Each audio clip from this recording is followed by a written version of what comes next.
My name is Stacy Jewell, and I am a survivor of human trafficking. 25 years ago, on Central Avenue in PG County, across the street from the Home Depot, there's a Motel 6. And I was a teenage girl who was kidnapped, abducted in Washington, D.C., and taken to that Motel 6. In that Motel 6, I saw 12-year-old girls, 13-year-old girls, and 14-year-old girls that were all there for the very same thing, to be bought and sold. I am proof that with the power of community and this state, that you can survive and stand tall and have a voice. Maryland's position along the I-95 corridor makes us especially vulnerable and places our communities directly in the path of trafficking networks. Between 2013 and 2024, more than 1,300 child sex trafficking cases were reported in the state of Maryland. That reality demands leadership, and Maryland chose to lead. Federal funding for vital services for survivors has been terminated, restricted, or delayed. And under these circumstances, it is especially important that Maryland maintain funding levels for crime victim services. We appreciate that the governor has recognized this priority in his budget, and we urge the legislature to preserve that priority.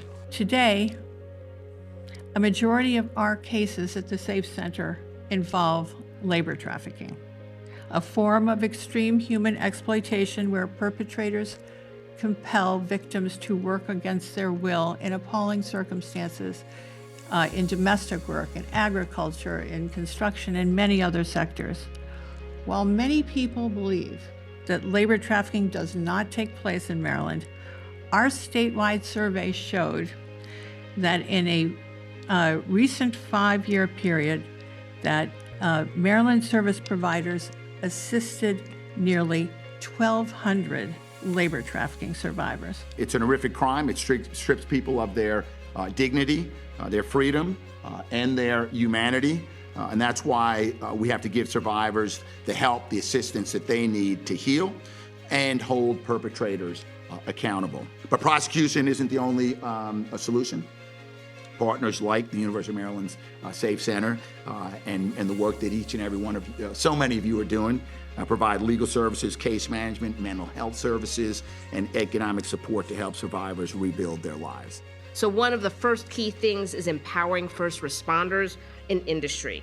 So our Wage and Hour Labor Standards Unit oversees compliance with Maryland's innkeepers laws that make sure that lodging establishments across the state certify that their staff are trained to recognize and report trafficking.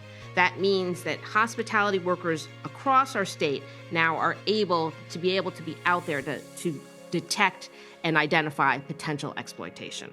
When fear is rampant in our communities, victim service providers are still there, believing survivors, meeting needs, and responding in crisis. That is our purpose, and more importantly, that is our power. And that is why this work must continue.